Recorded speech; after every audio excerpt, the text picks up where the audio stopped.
সরকার স্বল্প সময়ে এত বেশি ঋণ নিয়েছে যে কারণে আমাদের এক অর্থবছরে ঋণের পরিমাণ এখন দাঁড়িয়েছে আপনার ১,১২,৭০০ কোটি টাকা।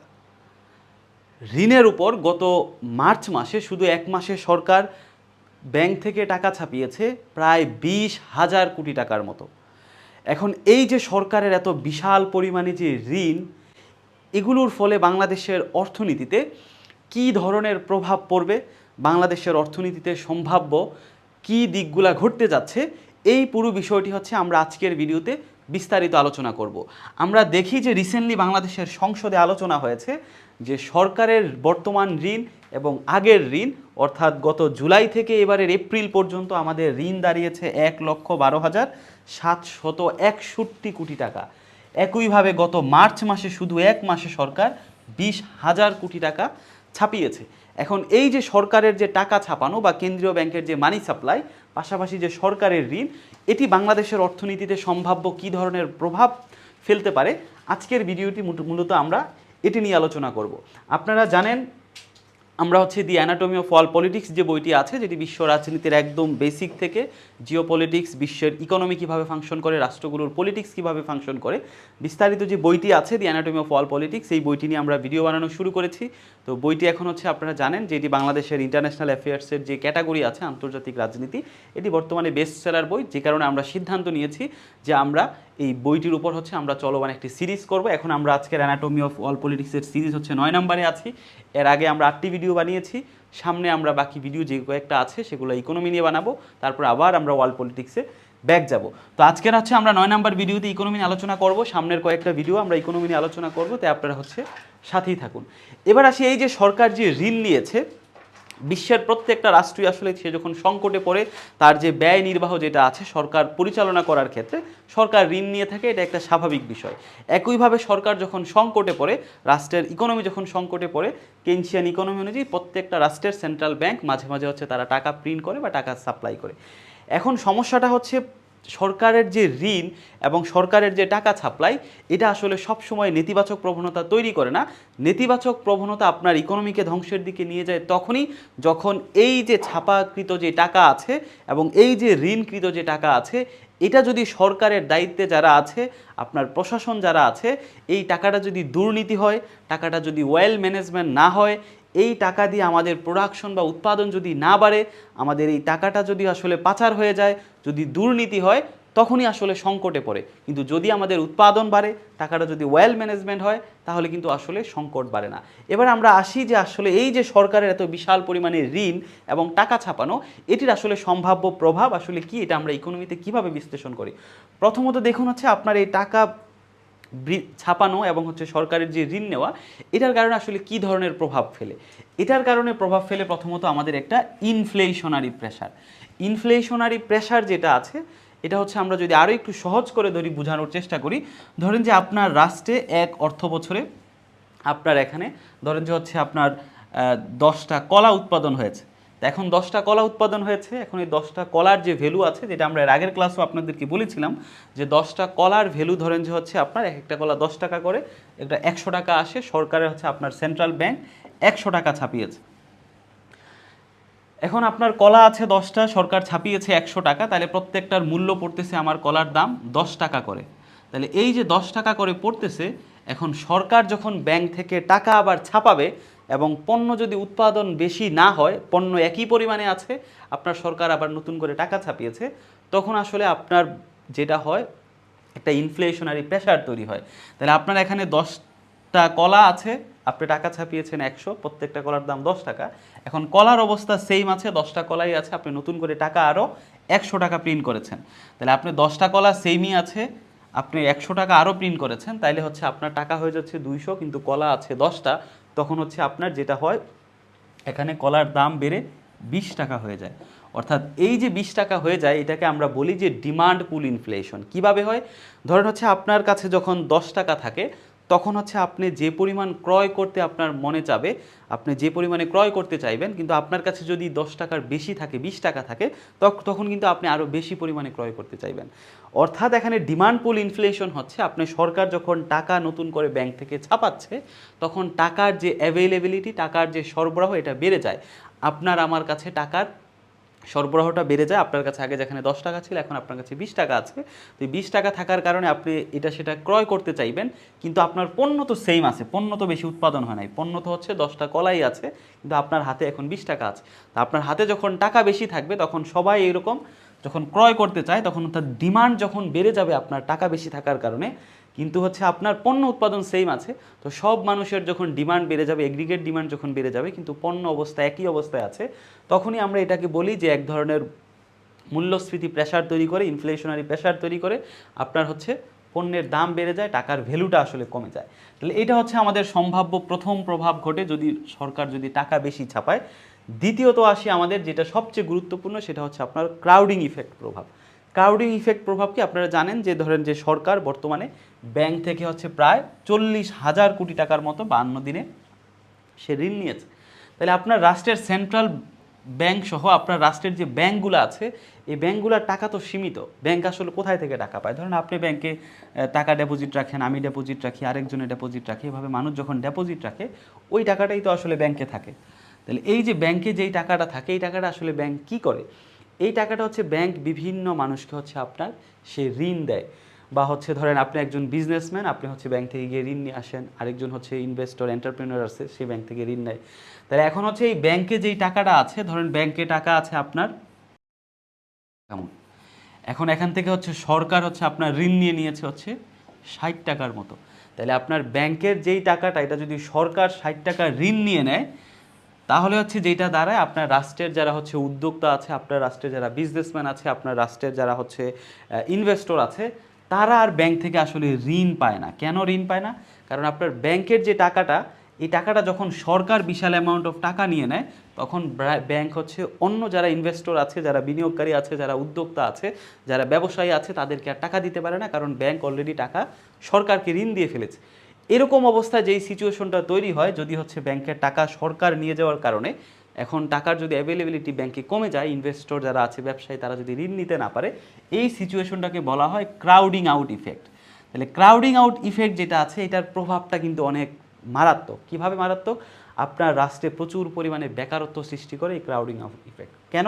কারণ ধরেন হচ্ছে একটা ব্যবসায়ী, একজন হচ্ছে বিজনেস কর্পোরেশন, সে হচ্ছে ব্যাংক থেকে যখন ঋণ নেয়, সে একটা প্রতিষ্ঠান দাঁড় করায়, সে একটা ব্যবসায়িক উৎপাদন কারখানা তৈরি করে, সেই কারখানাতে হচ্ছে শ্রমিকরা চাকরি করে, অর্থাৎ অনেকের কর্মসংস্থান হয়। তো কর্মসংস্থান যখন হয় সেখান থেকে আবার হচ্ছে পণ্য উৎপাদন হয়, প্রোডাকশন হয়। কিন্তু এই যে ইনভেস্টর যারা আছে তারা যদি ব্যাংক থেকে ঋণ না পায় তাহলে সে ইনভেস্ট করতে পারে না। ইনভেস্ট করতে না পারলে হচ্ছে কারখানা তৈরি হয় না, নতুন নতুন কারখানা তৈরি না হলে সেখানে কর্মসংস্থান বা চাকরি তৈরি হয় না। তো এই কারণে ক্রাউডিং আউট আপনার ইফেক্ট যখন হয় তখন আসলে রাষ্ট্রের যে বেকারত্ব যেটা আছে, কর্মসংস্থান যেটা আছে সেটার ঘাটতি তৈরি হয়, বেকারত্বটা প্রকট আকার ধারণ করে। তৃতীয়ত হচ্ছে ইকোনমিতে হচ্ছে আপনার সরকার যখন বিশাল অ্যামাউন্ট অফ টাকা পরিমাণ হচ্ছে ঋণ নেয় কিংবা হচ্ছে টাকা চাপায়, তখন হচ্ছে আরেকটা সম্ভাব্য প্রভাব হচ্ছে আপনার কারেন্সি ডেপ্রিসিয়েশন। কারেন্সি ডেপ্রিসিয়েশনটা কি? সেটা হচ্ছে আমাদের যে ডলার আছে এই ডলারের একটা সংকট তৈরি হয়, ডলারের দাম বেড়ে যায় এবং হচ্ছে আপনার টাকার যে মান, যে ভ্যালু, সেটা কমে যায়। কিভাবে কমে যায়? আপনি যখন ধরেন যে সরকার টাকা যখন ছাপায়, তখন আমরা বললাম যে আপনার কাছে এখন 10 টাকা ছিল, টাকা ছাপানোর কারণে মানির অ্যাভেলেবিলিটি বেড়ে যায় কিন্তু পণ্য সেম থাকে। এখন টাকা ছাপানোর কারণে আপনার হাতে আরও 10 টাকা আসলো অতিরিক্ত। এই যে আপনার কাছে যে এখন 20 টাকা যে আসলো, এখন আপনি এটা কি করবেন?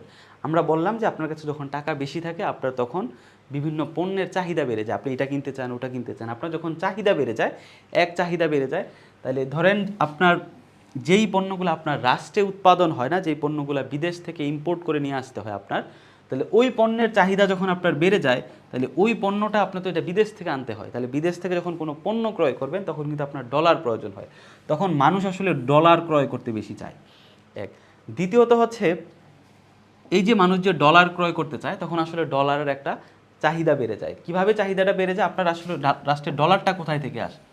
তাহলে ডলার যদি আমরা দেখি, ডলারটা কিভাবে আসে? ডলার আসে হচ্ছে আমরা হচ্ছে বিভিন্ন রাষ্ট্রে, আমরা ধরুন আমাদের পোশাক আমরা বিদেশে রপ্তানি করি, আমেরিকাতে রপ্তানি করি, ইউরোপে রপ্তানি করি। তাহলে এই যে আমরা রপ্তানি করি, এক্সপোর্ট করি, এক্সপোর্ট করার ফলে হচ্ছে আপনি এক্সপোর্ট করে ধরেন আমেরিকাতে পণ্য বিক্রি করে যে টাকাটা পেলেন, এটাই হচ্ছে ডলার আকারে আপনার ব্যাংকে এখানে রিজার্ভে জমা হয়। ঠিক একইভাবে হচ্ছে আপনাদের এখানে রেমিটেন্স যেটা আসে, যারা বিদেশে আছে, সৌদি আরব, মধ্যপ্রাচ্যে, কাতার, কুয়েত, মার্কিন যুক্তরাষ্ট্র, অর্থাৎ বিদেশি যে প্রবাসী যারা আছে, তারা যেই রেমিটেন্স যেটা পাঠায়, এটাই হচ্ছে আপনার ব্যাংকে ডলার আকারে জমা হয়। তাহলে হচ্ছে আমাদের ডলারের যে সাপ্লাই যেটা আছে, এই সাপ্লাইটা হচ্ছে আমাদের একদম লিমিটেড। আপনি কি পরিমাণে পণ্য এক্সপোর্ট করতেছেন আর কি পরিমাণে রেমিটেন্স আসতেছে, এটাই মূলত আমাদের ডলারের অন্যতম প্রধান দুটি উৎস।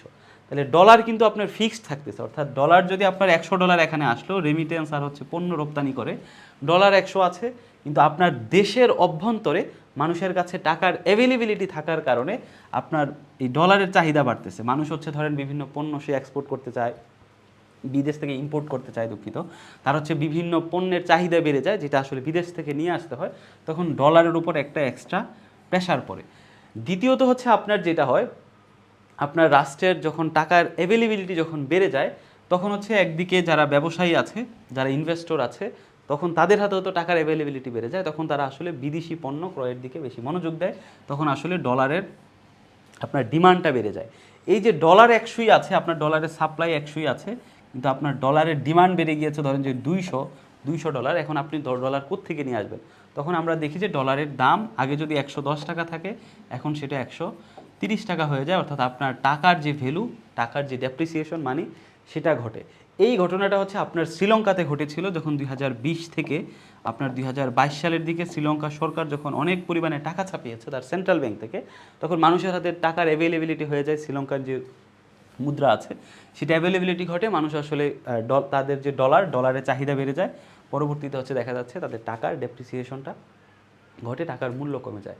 এখন ডলারের সংকট যখন তৈরি হয় মানুষের কাছে টাকার অ্যাভেলেবিলিটি থাকার কারণে, তাহলে ডলার সংকট হলে কিন্তু আপনার এটার থেকে আবার আপনার একটা চেন রিয়াকশন তৈরি হয়। কিভাবে চেন রিয়াকশন তৈরি হয়?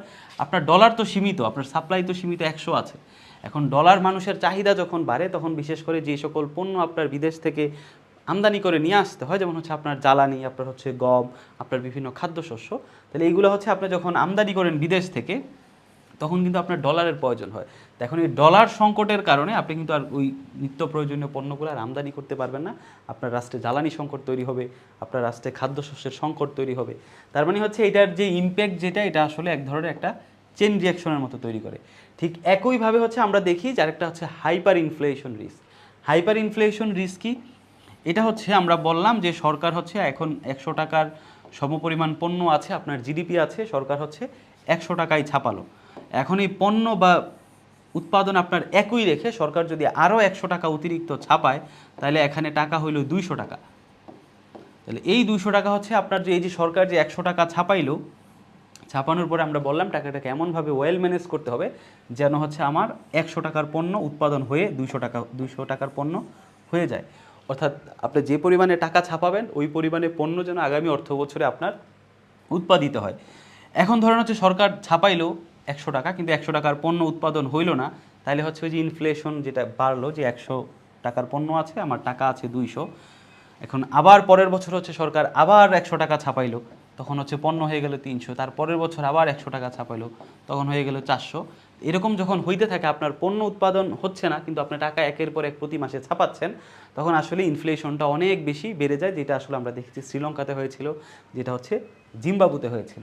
তাহলে এই ধরনের হাইপার ইনফ্লেশন আর রিস্কের একটা সম্ভাবনা আছে। তারপর হচ্ছে ক্যাপিটাল ফ্লাইট বা হচ্ছে ইনভেস্টর কনফিডেন্স। এটা খুবই গুরুত্বপূর্ণ। আপনি যখন দেখবেন একটা রাষ্ট্রে, ধরেন হচ্ছে আপনি একটা বড় একজন ব্যবসায়ী, আপনি বিদেশের বিভিন্ন রাষ্ট্রে ইনভেস্ট করেন, ধরেন হচ্ছে আপনি হচ্ছে বি রাষ্ট্রে ইনভেস্ট করেন, একজন বড় ব্যবসায়ী বিদেশে, তা আপনি দেখলেন যে বি রাষ্ট্রের হচ্ছে গভর্নমেন্ট হচ্ছে কয়েকদিন পর পরে তার সেন্ট্রাল ব্যাংকে টাকা ছাপাচ্ছে, তারপরে হচ্ছে ধরেন সে টাকা মানি সাপ্লাই বা টাকা ছাপাচ্ছে, তারপর আপনি দেখলেন যে সে হচ্ছে ফরেন ডেপ্ট বা বৈদেশিক বারবার ঋণ নিচ্ছে, তখন আপনি মাথায় একটা অটো সিগন্যাল যায়, ইকোনমি তো সিগনালে চলে, যে আসলে ওই রাষ্ট্র টাকা ছাপাচ্ছে, বারবার হচ্ছে সে ঋণ নিচ্ছে, তার মানে ওই রাষ্ট্রের অর্থনীতি ভঙ্গুর অবস্থায় আছে, ওই রাষ্ট্রে বিনিয়োগ করা, ইনভেস্ট করা আমার জন্য সম্ভাব্য সেখানে ক্ষতি হইতে পারে, যে কারণে আসলে বিনিয়োগকারীরা সেখানে কম বিনিয়োগ করে, তারা ট্রাস্ট বা যেটা আস্থা যেটা সেটা পায় না। ঠিক একইভাবে হচ্ছে বিদেশি বিনিয়োগকারীরা যখন দেখে যে বাংলাদেশ সরকার হচ্ছে অনেক ঋণে জর্জরিত অবস্থায় আছে, বাংলাদেশ কয়েকদিন পর পর টাকা ছাপায়, তখন আসলে তাদের যে ইকোনমিক যে কনফিডেন্স যেটা আছে বিনিয়োগ করার, সেই কনফিডেন্সটা থাকে না, যে কারণে তাদের যে বিনিয়োগ আছে সেটা তারা উঠে নেয়। তার মানে একটা রাষ্ট্রে যখন বিনিয়োগ কমে যায়, আপনার ইকোনমি কিন্তু আসলে অনেক স্লথ হয়ে যায়। বিনিয়োগ কমে গেলে হচ্ছে আপনার নতুন নতুন কলকারখানা হচ্ছে না, আপনার নতুন প্রোডাকশন হচ্ছে না, আপনার নতুন কর্মসংস্থান হচ্ছে না, আপনার বেকারত্ব বাড়তেছে, পণ্যের সংকট বাড়তেছে, অর্থাৎ সব মিলে আপনার ইকোনমি একটা খারাপ অবস্থায় যায়। একইভাবে হচ্ছে আপনার এখানে একটা ক্যাপিটাল ফ্লাইট কীভাবে হয়, বর্তমানে যেই বিনিয়োগকারীরা আপনার দেশে আছে তারা যখন দেখতেছে যে আসলে বাংলাদেশের পরিস্থিতি দিন দিন এই দিকে যাচ্ছে, যে সরকারের ঋণ বাড়তেছে, তার সেন্ট্রাল ব্যাংক বারবার টাকা চাপাচ্ছে, তখন বিনিয়োগকারীরা মনে করে যে এখানে আমি যেই পণ্য উৎপাদন করি না কেন ওই পণ্যের আসলে বিক্রি করে আমার যে মুনাফাটা হবে, যে আর্নিংসটা হবে, ওইটার আসলে ভ্যালু কম। কারণ হচ্ছে আপনার টাকার মান যদি কমে যায়, একজন ইনভেস্টমেন্ট হচ্ছে এখান থেকে তার যে অর্জিত মুনাফা হবে ওইটারও তো মান কমে যাচ্ছে। দ্বিতীয়ত হচ্ছে তারা যেটা করে, তো এই ধরনের কনফিডেন্স যখন তারা না পায়, যদি দেখে যে দেশের অবস্থা দিন দিন খারাপের দিকে যাচ্ছে, তখন হচ্ছে তাদের যে আর্থিক যেই বিনিয়োগটা এখানে ছিল এটা তারা শিফট করে অন্য দেশে নিয়ে যায়। তাহলে এই যে বাংলাদেশ থেকে শিফট করে যখন অন্য দেশে নিয়ে যাবে, এটা কি আমরা বলি যে এগুলো হচ্ছে আপনার ক্যাপিটাল ফ্লাইট। তাহলে অর্থনৈতিক অবস্থা যদি এরকম অবস্থায় পৌঁছে, তখন কিন্তু বিনিয়োগকারীরা আমাদের এখান থেকে বিনিয়োগ সরিয়ে অন্য রাষ্ট্রে নিয়ে যাওয়ার সম্ভাবনা তৈরি হবে, যদি আমরা এই টাকাটা ম্যানেজমেন্ট যদি ভালো করতে না পারি। তারপরে হচ্ছে আমরা দেখি যে একটা হচ্ছে Real income reduction. Real income reduction হচ্ছে আপনার এই যে ইনফ্লেশন হচ্ছে, মুদ্রাস্ফীতি হচ্ছে, তো আপনি এখন বেতন পাচ্ছেন 20,000 টাকা, তাহলে এই 20,000 টাকা দিয়ে হচ্ছে আপনি যেই ধরেন আপনি পণ্য ক্রয় করেন, আপনার ফ্যামিলির খরচ 22,000 টাকা, তাহলে আপনি 20,000 টাকা বেতন পান, 22,000 টাকার হচ্ছে আপনার বিভিন্ন এক মাসের পণ্য সামগ্রী ক্রয় করেন। এখন হচ্ছে এই যে টাকার ভ্যালু কমে যাওয়ার কারণে কিংবা হচ্ছে আপনার মুদ্রাস্ফীতি হওয়ার কারণে এখন আপনার বেতন আপনার 20,000 ঠিকই আছে, কিন্তু আপনি আর এখন আর 22,000 টাকার পণ্য আপনার হয় না, এখন আপনার পণ্য ক্রয় করতে খরচ হচ্ছে 30,000 টাকা। অর্থাৎ আগে 22,000 টাকা দিয়ে যে সকল পণ্য ক্রয় করতেন, এখন ওই সকল পণ্য ক্রয় করতে আপনার লাগতেছে 30,000 টাকা, কিন্তু আপনার বেতন 20,000 টাকাই আছে। এটাকে আমরা বলি যে আপনার যে রিয়াল ইনকাম যেটা, সেটা আসলে কমে যায়। আগে 20,000 টাকার বেতনে যা যা ক্রয় করতে পারতেন, এখন 20,000 টাকার বেতনে আপনি তা ক্রয় করতে পারেন, আপনি কম জিনিস ক্রয় করতে পারেন। অর্থাৎ আপনার যে ইনকাম যেটা আছে, রিয়াল ইনকাম, সেটা আসলে রিডাকশন হয়, সেটা আসলে কমে যায়। সর্বশেষ যেটা, এটা হচ্ছে rule over risk. Rule over risk মানে হচ্ছে ওই যে রুল যেভাবে এভাবে একের পর এক হচ্ছে মোড়ানো হয়, ঠিক রুল ওভার রিস্ক হচ্ছে যে আপনি যে ঋণ নিলেন, তাহলে আপনি আসলে ঋণটা কোথায় থেকে নিলেন। তাহলে ঋণটা আমরা বলি, এক হচ্ছে দেশীয় সোর্স মানে আপনার দেশের ব্যাংক থেকে, আরেকটা ঋণ হচ্ছে আপনার ফরেন ডেট বা বৈদেশিক ঋণ। তাহলে আপনি যখন একবার ঋণ নিলেন, সরকারি যে সরকার যে বর্তমানে হচ্ছে ঋণে আছে যে 1,00,000 আপনার 12,600 কোটি টাকা ঋণ, তাহলে এই ঋণ হচ্ছে আপনার দেশি সোর্স থেকে নেন, ব্যাংক থেকে। তাহলে বাংলাদেশের ব্যাংক থেকে সরকার যে ঋণগুলো নেয়, এই ঋণগুলো নিতে গিয়ে হচ্ছে সরকারকে যেটা করতে হয়, ব্যাংকগুলোকে কৃত্রিমভাবে হচ্ছে আপনার ব্যাংকের সুদ রেট যেটা আছে ওইটা কমিয়ে ফেলতে হয়। তা আপনি যখন কৃত্রিমভাবে ব্যাংকের সুদ রেট কমিয়ে ফেলবেন, তখন আসলে আপনার ওই রাষ্ট্রের যে ওভারঅল যে ইকোনমি, ওইটা আপনি আন্ডারস্ট্যান্ড করতে পারবেন, ওইটা আসলে আপনি বুঝতে পারবেন না। এটা তো একটা সমস্যা আমরা যেটা দেখলাম, সরকার ব্যাংক থেকে ঋণ নিলে ক্রাউড ইফেক্ট হয়। দ্বিতীয়ত সমস্যা হচ্ছে এই যে সরকার যদি ব্যাংকের এই ঋণটা যদি সে পরবর্তী বছরে পরিশোধ করতে না পারে, তখন আসলে সে কি করে। তাহলে ধরেন সরকার হচ্ছে 40,000 কোটি টাকা ব্যাংক থেকে ঋণ নিয়েছে, এখন পরের অর্থ বছরে সরকারি ঋণটা পরিশোধ করতে পারলো না, তখন হচ্ছে সরকারকে যেটা করতে হয়, আরেকটা সোর্স থেকে সে ঋণ নেয়, ঋণ নিয়ে হচ্ছে এই গত বছরের ঋণটা সে পরিশোধ করে। তার মানে হচ্ছে এই বছরের ঋণ সে আরেক জায়গা থেকে ঋণ এনে পরিশোধ করে। ঠিক একইভাবে হচ্ছে আপনার বিদেশি যে ঋণগুলো আছে, ওই ঋণগুলো কিন্তু আপনার চড়া আপনার সুদ দিতে হয়, আপনার দিতে হয়, প্রফিট দিতে হয়, শুধুমাত্র মূল লায়াবিলিটি যেটা আছে ওইটার পাশাপাশি চওড়া সুদও দিতে। এখন ধরেন আপনি হচ্ছে IMF থেকে ঋণ নিলেন কিংবা ওয়ার্ল্ড ব্যাংক থেকে ঋণ নিলেন, এখন এই যে ঋণ আপনি নিলেন, এখন আপনি আগামী বছর এটা সুদসহ পরিশোধ করবেন। আপনি যদি সুদসহ পরিশোধ করবেন, আপনি কোত্থেকে, আপনার রাষ্ট্রের ইকোনমিতে যদি ভঙ্গুর অবস্থায় থাকে, তখন আপনাকে কি করতে, আপনার আবার ওই ADB ব্যাংক থেকে ঋণ নিয়ে কিংবা হচ্ছে আপনার জাপান থেকে ঋণ নিয়ে সরকার ওই IMF এর ঋণ পরিশোধ করে। আবার পরের বছর হচ্ছে ধরেন যে সে চীন থেকে ঋণ নিয়ে সে আবার জাপানকে পরিশোধ করে, মানে সরকার এভাবে একটা ঋণের চক্রে ঢুকে যায়, অর্থাৎ আগের বছরের ঋণ সে আবার নতুন ঋণ করে পরিশোধ করে।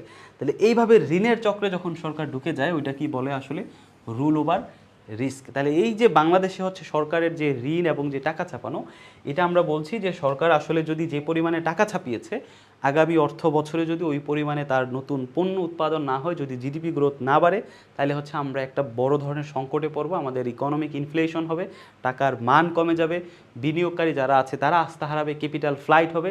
ঠিক একইভাবে সরকার যে ঋণ নিয়েছে, এই ঋণ যদি সে পরিশোধ করতে না পারে, সে যদি রুল ওভার ইম্প্যাক্টের মধ্যে পড়ে, রিস্কের মধ্যে পড়ে, তাহলে এই ঋণের যে চক্র, এটা বারবার এভাবে ঘুরতেই থাকবে, দেশের ওভারঅল ইকোনমি আসলে খারাপের দিকে যাবে। এতে আসলে যারা ইনভেস্টর আছে তাদেরকেও ব্যাড সিগন্যাল দিবে, তারা ইনভেস্ট করবে না। এতে যারা হচ্ছে আপনার সরকার যখন বারবার এভাবে ঋণ নিবে, ব্যাঙ্কগুলো আসলে হচ্ছে এক ধরনের আপনার লিকুইডিটি ক্রাইসিস কিংবা ক্রাউডিং আউট যে ইফেক্টের কথা বললাম, যে ইনভেস্টরদেরকে ঋণ দেওয়ার মতো সরকার ব্যাংকের কাছে টাকা থাকবে না, তখন আপনার এখানে বিনিয়োগও কমে যাবে, আপনার এখানে কর্মসংস্থানের একটা চাপও বাড়বে। অর্থাৎ ওভারঅল বিশ্বের বিভিন্ন রাষ্ট্রে তারা ঋণ যারা নেয়, বৈদেশিক ঋণ এবং হচ্ছে যারা টাকা ছাপায়, তারা চেষ্টা করে এটাকে ওয়েল ম্যানেজমেন্ট করে ওই পরিমাণ সমপরিমাণ সম্পদ উৎপাদন করে ফেলার।